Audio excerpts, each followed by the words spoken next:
Hi, welcome to learn with HKR. तो आज इस वीडियो के अंदर मैं आपको बताऊंगा पाइथन के अंदर ऑपरेटर्स क्या होते हैं और उन्हें हम किस तरीके से यूज़ कर सकते हैं। और साथ ही साथ मैं आपको बताऊंगा कि पाइथन के अंदर कितने टाइप्स के ऑपरेटर होते हैं। तो चलिए बिना टाइम को वेस्ट किए मैं आपको बताता हूँ ऑपरेटर्स क्या होते हैं। गाइस, ऑपरेटर आपका एक तरह का स्पेशल सिंबल होता है जो कि यूज़ करा जाता है किसी भी वेरिएबल के बीच में ऑपरेशन को परफॉर्म कराने के लिए। अगर आपको किसी भी वेरिएबल के बीच में कोई भी ऑपरेशन परफॉर्म कराना है तो आप वहां पे यूज करते हो ऑपरेटर का। अब हम बात करते हैं यहाँ पे कि पाइथन के अंदर कितने टाइप्स के ऑपरेटर होते हैं। तो सबसे पहले हम बात करेंगे यहाँ पे अर्थमेटिक ऑपरेटर की।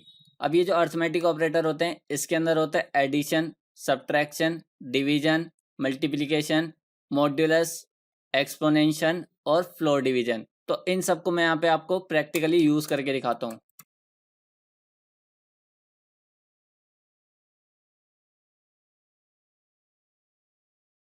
तो गाइज मैंने क्या करा, सबसे पहले दो वेरिएबल क्रिएट करे जिसमें से फर्स्ट वेरिएबल है मेरा ए और सेकंड वेरिएबल है यहाँ पे बी। वेरिएबल ए के अंदर जो मैंने वैल्यू दी है वो कितनी दी है 10 और वेरिएबल बी के अंदर मैंने यहाँ पे असाइन करा है 5। उसके बाद मैंने क्या करा कि अगर मैं यहाँ पे ए और बी का सम प्रिंट कराना चाहता हूँ तो मैंने यहाँ पे लिखा प्रिंट। प्रिंट के अंदर मैंने यहाँ पे ये लाइन प्रिंट करा दी और उसके बाद मुझे क्या चाहिए था, यहाँ पे ए और बी का क्या चाहिए था, सम चाहिए था। तो मैंने क्या करा, ए प्लस बी। तो अब मुझे यहाँ पे क्या मिलेगा, ए और बी का सम मिलेगा। तो मैं आपको इसे रन करके दिखाता हूँ। तो मैंने फाइल को सेव करा, सेव करने के बाद यहाँ पे मैंने इसे क्या कर दिया, रन कर दिया। तो रन करने के बाद इसने हमें आउटपुट दिया 15। तो 15 कैसे आया, ए की वैल्यू कितनी थी 10 और बी की वैल्यू कितनी थी 5। अगर 10 और 5 को प्लस कर दिया जाए तो कितना आएगा 15। इसी तरीके से 10 में से 5 को माइनस करा गया तो यहाँ पे कितना आ गया 5। और अगर हम क्या करते हैं 10 को 5 से डिवाइड करते हैं तो आपका आंसर आता है यहाँ पे 2। इसी के साथ अगर आप यहाँ पे 10 की मल्टीप्लाई कर देते हो 5 से तो आपका बन जाता है यहाँ पे 50। लेकिन हमने यहाँ पे मॉड्यूलस ऑपरेटर का यूज करा था तो इसने हमें यहाँ पे आंसर दिया क्या, 0। तो गाइस जीरो क्या है मैं आपको बताता हूँ कि अगर आप कभी भी मॉड्यूलस ऑपरेटर का यूज करते हो तो वह यहाँ पे आपको आंसर देता है रिमाइंडर का। अगर हम क्या करते हैं 10 को 5 से डिवाइड कर देते हैं तो उसका जो रिमाइंडर आता है वो क्या आता है 0। लेकिन अगर मैं क्या करता हूँ यहाँ पे कोई ऐसी वैल्यू टाइप कर देता हूँ जैसे कि मैंने यहाँ पे टाइप करा 12 और उसके बाद मैंने यहाँ पे सेव करा, सेव करने के बाद अगेन रन करा। तो रन करने के बाद देखो गाइस अब इसने मुझे यहाँ पे प्रिंट कर दिया क्या, 2। क्योंकि जब हम 12 को 5 से डिवाइड करेंगे तो रिमाइंडर कितना निकल के आएगा 2। तो इसलिए यहाँ पे क्या आ गया, आपका 2 आ गया। उसके बाद ये क्या होता है, डबल स्टार। तो डबल स्टार का मतलब है यहाँ पे एक्सपोनेंशियल ऑपरेटर। अब ये जो एक्सपोनेंशियल ऑपरेटर है ये करता है क्या है, तो मैं आपको बताता हूँ। तो हमने यहाँ पे लिखा था ए डबल स्टार बी, तो इसने बी को क्या करा, ए की पावर बना दिया। मतलब किसी नंबर को किसी दूसरे नंबर की पावर में कन्वर्ट करना है तो आप यहाँ पे यूज करते हो डबल स्टार ऑपरेटर, मतलब एक्सपोनेंशियल ऑपरेटर। अगर मैं क्या करता हूँ यहाँ पे टाइप करता हूँ 2 और यहाँ पे भी मैं टाइप कर देता हूँ 2 और उसके बाद मैं इसे यहाँ पे सेव करता हूँ। सेव करने के बाद मैं इसे यहाँ पे रन करता हूँ। तो रन करने के बाद देखना गाइस अब इसने मुझे यहाँ पे क्या दिया, आंसर 4। क्यों दिया, क्योंकि 2 की पावर 2 कितना आंसर होता है 4। इसके बाद आता है हमारे यहाँ पे डबल स्लैश ऑपरेटर। अब ये जो डबल स्लैश ऑपरेटर है ये क्या करता है और इसका नाम क्या है, तो गाइस ये भी आपका डिवीजन के लिए यूज करा जाता है और इसका नाम होता है यहाँ पे फ्लोर डिवीजन ऑपरेटर। अब ये करता क्या है, किस तरीके से डिवीजन करता है मैं आपको बताता हूँ। हमने ऊपर डिवाइड करा तो यहाँ पे वैल्यू आई 1.0, लेकिन नीचे डिवाइड करा तो यहाँ पे वैल्यू आई क्या, 1। तो गाइस अगर आप किसी भी वैल्यू को डिवाइड करके कोई इंटीजर वैल्यू लाना चाहते हो तो वहां पर आप यूज करोगे फ्लोर डिवीजन का। और अगर आप किसी भी वैल्यू को डिवाइड करके फ्लोट टाइप की वैल्यू लाना चाहते हो तो आप यहाँ पे यूज करोगे नॉर्मल डिवीजन ऑपरेटर का। तो गाइज ये होते हैं आपके अर्थमेटिक ऑपरेटर जिसके अंदर हमने देखा addition, subtraction, division, multiplication, modulus, exponential और लास्ट था हमारा फ्लोर डिवीजन ऑपरेटर। तो गाइज अब मैं आपको बताता हूँ असाइनमेंट ऑपरेटर, लेकिन उससे पहले मैं इसे कमेंट कर देता हूँ। कमेंट करने के बाद मैंने यहाँ पे टाइप कर लिया असाइनमेंट ऑपरेटर। जैसा कि आपको यहाँ पे नाम से ही पता लग रहा होगा क्या, असाइनमेंट, कि अगर आपको किसी भी वैल्यू को किसी भी वेरिएबल के अंदर असाइन करना होता है तो आप यहाँ पे यूज करते हो असाइनमेंट ऑपरेटर का। क्योंकि गाइज अगर मैंने यहाँ पे ए नाम का वेरिएबल क्रिएट करा और उसके बाद मैंने इस वेरिएबल को यहाँ पे प्रिंट करा दिया और वेरिएबल को प्रिंट कराने के बाद मैंने यहाँ पे इसे सेव करके रन करा। तो रन करने के बाद देखना गाइज यहाँ पे मुझे एक एरर मिलेगा और एरर का नाम क्या है, यहाँ पे नेम एरर। और यहाँ पे क्या लिखा हुआ है, name A is not defined, क्योंकि ए जो आपने वेरिएबल क्रिएट करा है वो डिफाइन ही नहीं हुआ। क्यों डिफाइन नहीं हुआ, क्योंकि हमने उसके अंदर कोई भी वैल्यू असाइन नहीं करी। और वैल्यू असाइन करने के लिए हम यहाँ पे यूज करते हैं असाइनमेंट ऑपरेटर का।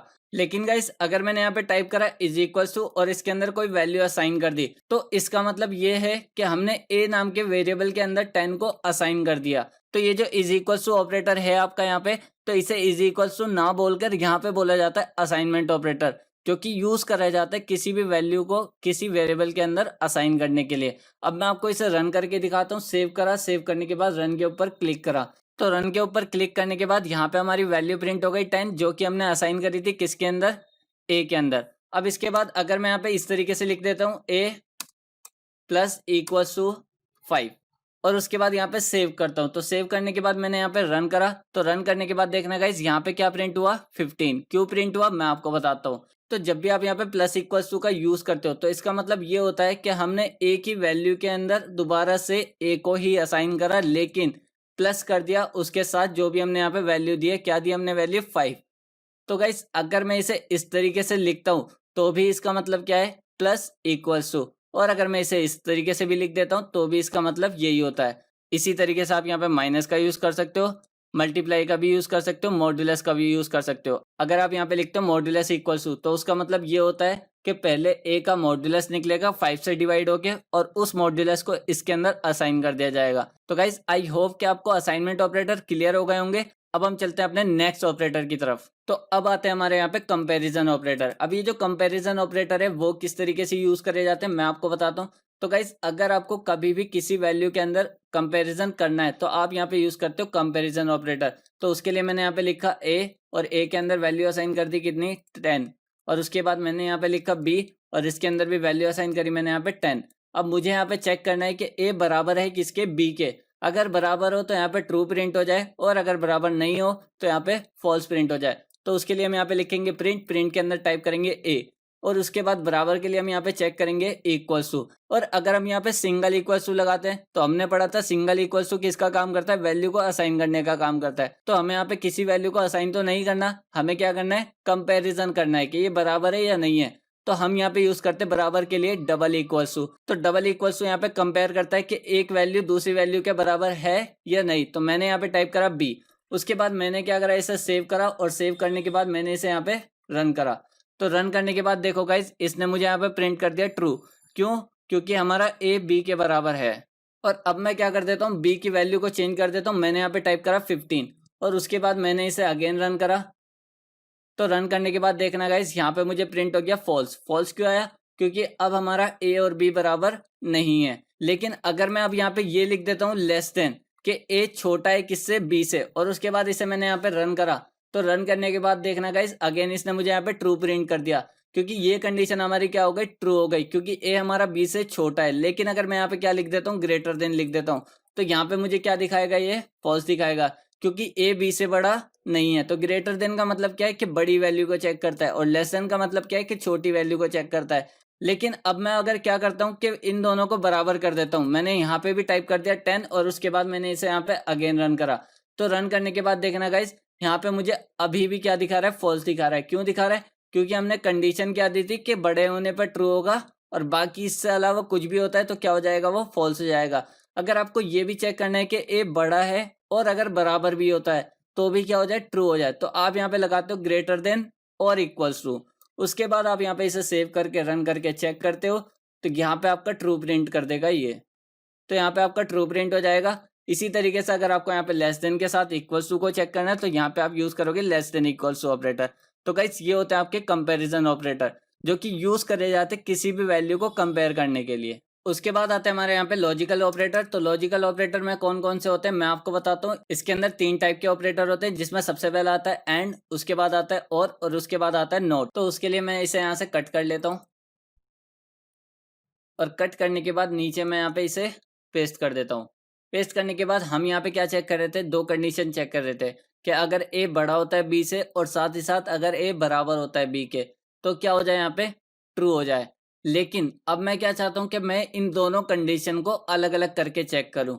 तो वो किस तरीके से कर सकता हूँ मैं आपको बताता हूँ। तो मैंने यहाँ पे एक कंडीशन दी ग्रेटर देन वाली और साथ ही साथ मैंने यहाँ पे लिखा और उसके बाद मैंने यहाँ पे लिखा ए इक्वल्स टू बी, के ए बी के बराबर है या फिर ए बी से बड़ा है, तो भी क्या हो जाए, यहाँ पे ट्रू प्रिंट हो जाए। तो मैंने यहाँ पे इसे रन करा। तो रन करने के बाद देखो गाइज यहाँ पे इसने मुझे ट्रू प्रिंट कर दिया। क्यों, क्योंकि और का मतलब होता है यहाँ पे कि अगर आप यहाँ पे 2 कंडीशन देते हो, तो जैसे कि हमने 2 कंडीशन दी थी, ए ग्रेटर देन बी और ए इक्वल्स टू बी, और इन दोनों में से एक भी कंडीशन क्या हो जाती है यहाँ पे ट्रू हो जाती है, तो और क्या करता है आपको सिंगल ट्रू रिटर्न करके देता है। लेकिन गाइस अगर इसमें से दोनों ही कंडीशन क्या हो जाती है यहाँ पे फॉल्स हो जाती है, तो मैंने यहाँ पे इसे करा 16 करने के बाद मैंने इसे यहाँ पे रन करा, तो रन करने के बाद देखो गाइस और ने मुझे यहाँ पे क्या रिटर्न कर दिया, फॉल्स। फॉल्स क्यों रिटर्न करा, क्योंकि हमारी दोनों ही कंडीशन क्या हो गई, फॉल्स हो गई। तो और क्या करता है, अगर दोनों में से एक भी कंडीशन क्या होती है, ट्रू होती है, तो और क्या करेगा, आपको ट्रू रिटर्न कर देगा। लेकिन अब मैं क्या करता हूँ, यहाँ पे एक और वेरिएबल क्रिएट करता हूँ सी नाम का, और उसके अंदर मैं यहाँ पे वैल्यू असाइन कर देता हूँ क्या, 12। और उसके बाद मैं क्या करता हूँ, ए की जगह टाइप कर देता हूँ सी। तो यहाँ पे देखो गाइस मैंने दो कंडीशन दी और ये दोनों कंडीशन क्या हो रही है, ट्रू हो रही है, कि सी बी से बड़ा है और ए बी के बराबर है। तो दोनों ही कंडीशन ट्रू हो रही है, तो एंड मुझे अब यहाँ पे क्या रिटर्न करेगा, ट्रू रिटर्न करेगा। तो मैंने यहाँ पे इसे रन करा, तो रन करने के बाद तो यहाँ पे मुझे क्या मिल गया, ट्रू मिल गया। लेकिन अगर मैं क्या करता हूँ, इनमें से एक भी कंडीशन को क्या कर देता हूँ, फॉल्स कर देता हूँ, तो मैंने यहाँ पे टाइप करा ए अगेन और उसके बाद सेव करा। सेव करने के बाद मैंने इसे क्या कर दिया, रन कर दिया। तो रन करने के बाद मुझे क्या मिलेगा, यहाँ पे फॉल्स मिलेगा। तो गाइस एंड और आशा करता हूँ आपको क्लियर हुए होंगे, और अगर नहीं क्लियर हुए होंगे तो मैं आपको अगेन बताता हूँ, ध्यान से सुनना। एंड आपका तब ट्रू देता है जब आपकी सारी कंडीशन ट्रू हो जाए, और आपका तब ट्रू देता है जब आपकी सारी कंडीशन में से कोई सी भी कंडीशन ट्रू हो जाती है, तो और आपको ट्रू रिटर्न कर देता है। लेकिन एंड के केस के अंदर क्या चाहिए, कि सारी ट्रू चाहिए। अब बात करते हैं हम यहाँ पे नेक्स्ट ऑपरेटर की, जो कि कौन सा है, हमारा नोट ऑपरेटर। तो नोट ऑपरेटर किस लिए यूज होता है मैं आपको बताता हूँ। तो उसके लिए मैंने यहाँ पे इसे हटा दिया, और हटाने के बाद मैं क्या करता हूँ, यहाँ पे टाइप करता हूँ नोट, और ब्रैकेट के अंदर इस कंडीशन को टाइप कर देता हूँ, और उसके बाद मैंने इसे यहाँ पे सेव करा। सेव करने के बाद रन करा। रन करने के बाद देखना गाइस यहाँ पे क्या प्रिंट हो रहा है, ट्रू। तो गाइस क्या ये सच में ट्रू आना चाहिए था, तो चलिए देखते हैं। तो यहाँ पे हमारी ए की वैल्यू कितनी थी, 10, बी की वैल्यू कितनी थी, 10। तो ए तो बी से बड़ा नहीं है, तो यहाँ पे क्या आना चाहिए था, फॉल्स। लेकिन आ क्या रहा है, ट्रू आ रहा है। तो गाइस नॉट ऑपरेटर आपका यही काम करता है, ट्रू वाली कंडीशन को फॉल्स में कन्वर्ट करने का काम करता है, और फॉल्स वाली कंडीशन को ट्रू में कन्वर्ट करने का काम करता है। आई होप कि आपको लॉजिकल ऑपरेटर क्लियर हुए होंगे, और आशा करता हूं आपको आगे भी इनमें कोई डाउट नहीं होगा। और अब मैं आपको बताता हूं नेक्स्ट ऑपरेटर के बारे में, जिसका नाम है आइडेंटिटी ऑपरेटर। अब ये जो आइडेंटिटी ऑपरेटर होते हैं, इसके अंदर दो टाइप के ऑपरेटर होते हैं, एक होता है इज और एक होता है आपका इज नॉट। तो सबसे पहले हम बात करेंगे यहाँ पे इज की। तो मैंने क्या करा, यहाँ पे एक लिस्ट क्रिएट करी, लिस्ट 1, और एक और लिस्ट क्रिएट करी, लिस्ट 2। और जैसा कि आप लोग देख सकते हो, मैंने दोनों लिस्ट के अंदर एलिमेंट सेम रखे हैं। उसके बाद मैं क्या करता हूँ, एक वेरिएबल बनाता हूँ एक्स। उसके बाद यहाँ पे इस एक्स नाम के वेरिएबल के अंदर लिस्ट 1 को मैं क्या कर देता हूँ, पास कर देता हूँ। तो मैंने यहाँ पे लिस्ट 1 को एक्स के अंदर पास करा, और लिस्ट 1 को एक्स के अंदर पास करने के बाद मैंने लिखा यहाँ पे प्रिंट एक्स इज लिस्ट 1। उसके बाद यहाँ पे मैंने इसे सेव करा, तो सेव करने के बाद यहाँ पे क्या प्रिंट हुआ मेरे पास, ट्रू। अब ये ट्रू क्यों आया मैं आपको बताता हूँ। मैंने इसे यहाँ से कट करा, तो कट करने के बाद देखो गाइस, हमने क्या करा था, लिस्ट 1 क्रिएट करी थी, जिसके अंदर 3 एलिमेंट पास करे थे। फिर उस लिस्ट 1 को हमने किसके अंदर असाइन कर दिया था, एक्स के अंदर असाइन कर दिया था। तो मतलब क्या हुआ, कि जो लिस्ट 1 है वही आपका क्या है, एक्स है। और उसके बाद हमने इसी तरीके से यहाँ पे चेक करा कि एक्स इज लिस्ट 1, मतलब क्या इसका, कि एक्स ही लिस्ट 1 है या नहीं है।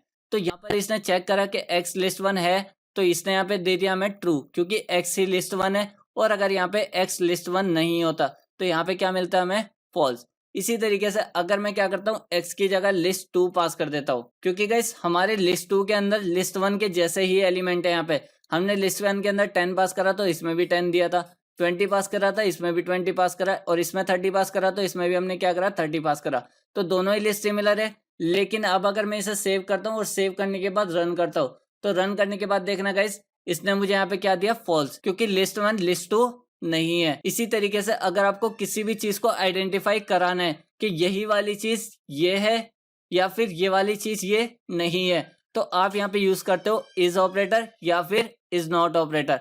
अब अगर मैं क्या करता हूँ, इसी के अंदर टाइप कर देता हूँ इज नॉट, और उसके बाद मैंने इसे यहाँ पे सेव करा। सेव करने के बाद रन करा, तो रन करने के बाद देखना गाइस, अब मुझे यहाँ पे प्रिंट करके देगा ये ट्रू। क्यों देगा ये ट्रू, क्योंकि लिस्ट 2 हमारी लिस्ट 1 नहीं है। तो ये वाली कंडीशन इसने क्या कर दी, यहाँ पे ट्रू कर दी। तो गाइस यही होता है आपके आइडेंटिटी ऑपरेटर, जिसके अंदर दो टाइप के ऑपरेटर आते हैं, इज और इज नॉट। आई होप कि आपको क्लियर हुआ होगा, और अगर आपको ये क्लियर नहीं हुआ तो वीडियो को पॉज करो, दोबारा से देखो, क्योंकि गाइस मैं इन सभी ऑपरेटर को आने वाले प्रोग्राम्स के अंदर यूज करूंगा। तो आपसे रिक्वेस्ट है कि अगर आपको एक बार में नहीं समझ आया तो आप वीडियो को थोड़ा सा पीछे करके दोबारा से देखें, तो आपको क्लियर हो जाएगा। अब हम बात करते हैं यहाँ पे मेंबरशिप ऑपरेटर की। तो इसके लिए कमेंट करा, कमेंट करने के बाद मैंने यहाँ पे मेंबरशिप ऑपरेटर को टाइप कर दिया और इसे यहाँ पे कमेंट कर दिया। तो गाइस मेंबरशिप ऑपरेटर के अंदर दो टाइप के ऑपरेटर आते हैं आपके, इन और नॉट इन। और मेंबरशिप ऑपरेटर किस लिए यूज होते हैं मैं आपको बताता हूँ कि अगर आपको किसी भी सीक्वेंस के अंदर से पर्टिकुलर एक एलिमेंट को चेक करना है कि वो एलिमेंट उस सीक्वेंस के अंदर एग्जिस्ट करता है या नहीं करता, तो आप यहाँ पे यूज करते हो मेंबरशिप ऑपरेटर का। तो मैं आपको इसका यूज करके दिखाता हूँ। तो मैंने यहाँ पे क्या करा है, एक लिस्ट क्रिएट कर रखी है और इस लिस्ट का नाम दे दिया मैंने यहाँ पे फ्रूट्स, और इसके अंदर तीन एलिमेंट पास कर रखे हैं, बनाना, मैंगो और एप्पल। अब मैं यहाँ पे लिखता हूँ प्रिंट, उसके बाद मैंने यहाँ पे टाइप करा है एप्पल और उसी के आगे लिखा इन और अपनी लिस्ट का नाम, और उसके बाद मैंने इसे यहाँ पे सेव करा और सेव करने के बाद मैंने क्या कर दिया, यहाँ पे रन कर दिया। तो गाइस यहाँ पे देखो क्या प्रिंट हो गया मेरे पास, ट्रू। क्यों प्रिंट हुआ यहाँ पे ट्रू, क्योंकि एप्पल मेरी लिस्ट के अंदर एग्जिस्ट करता है। देख सकते हो आप गाइस कि एप्पल हमारी लिस्ट के अंदर एग्जिस्ट करता है, तो इसने इन ऑपरेटर ने यहाँ पे क्या रिटर्न करा, मैं ट्रू रिटर्न करा। लेकिन अगर मैं क्या करता हूँ, एप्पल की जगह किसी ऐसे फ्रूट का नेम लिख देता हूँ जो कि मेरी लिस्ट के अंदर एग्जिस्ट ही नहीं करता, तो मैंने यहाँ पे टाइप करा XYZ और उसके बाद मैंने यहाँ पे इसे सेव करा। तो सेव करने के बाद देखना गाइस, यहाँ पे इसने मुझे फॉल्स रिटर्न कर दिया। क्यों, क्योंकि XYZ हमारी लिस्ट के अंदर एग्जिस्ट नहीं करता। इसी तरीके से अगर आपको क्या करना है, इसे चेक करना है कि ये एग्जिस्ट नहीं करता, तो आप यहाँ पे क्या लगाओगे, नॉट इन लगा देना। तो अब क्या आंसर आएगा आपका, ट्रू। क्यों, क्योंकि हमने कंडीशन क्या दी है कि XYZ नहीं है हमारी लिस्ट के अंदर। तो यही होता है आपके मेंबरशिप ऑपरेटर। तो गाइज अब बात करते हैं हम यहाँ पे बिटवाइज ऑपरेटर की। तो उसके लिए मैंने इसे यहाँ पे कमेंट कर दिया। कमेंट करने के बाद मैंने यहाँ पे टाइप करा बिटवाइज ऑपरेटर और इसे भी मैंने क्या कर दिया, कमेंट कर दिया।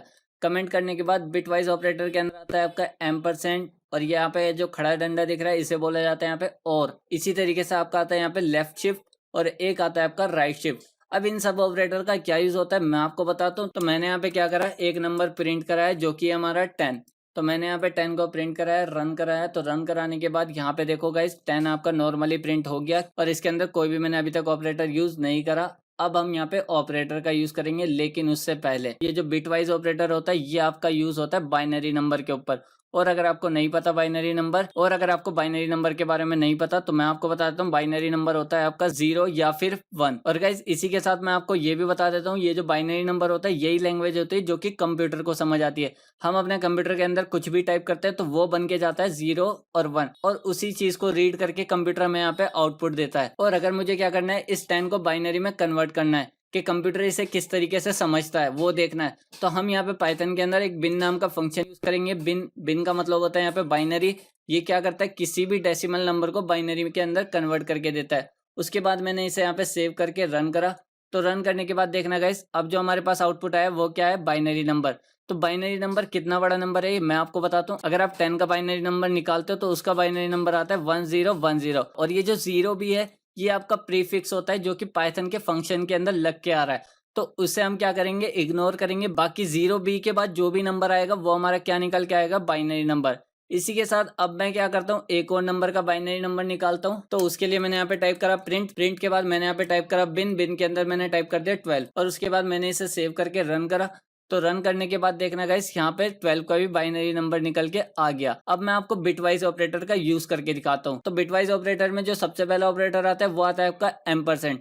तो इसका मतलब क्या होता है मैं आपको बताता हूँ। तो मैंने यहाँ पे टाइप करा प्रिंट, और प्रिंट के बाद मैंने लिखा यहाँ पे 10 और इसके बाद एम्परसेंड लगा दिया। देन उसके बाद मैंने यहाँ पे टाइप कर दिया 12 और उसके बाद इसे सेव करा। तो सेव करने के बाद गाइस आउटपुट देखना क्या आ रहा है। तो रन करने के बाद इसने हमें आउटपुट दिया 8। अब ये 8 क्यों दिया तो मैं आपको बताता हूँ। तो मैंने यहाँ पे इसे कट करा, तो कट करने के बाद मैंने यहाँ पे प्रिंट करा। प्रिंट के अंदर मैंने अगेन बिन फंक्शन को लगा दिया और बिन फंक्शन के अंदर पास करा मैंने 8, और उसके बाद मैंने इसे यहाँ पे अगेन रन करा।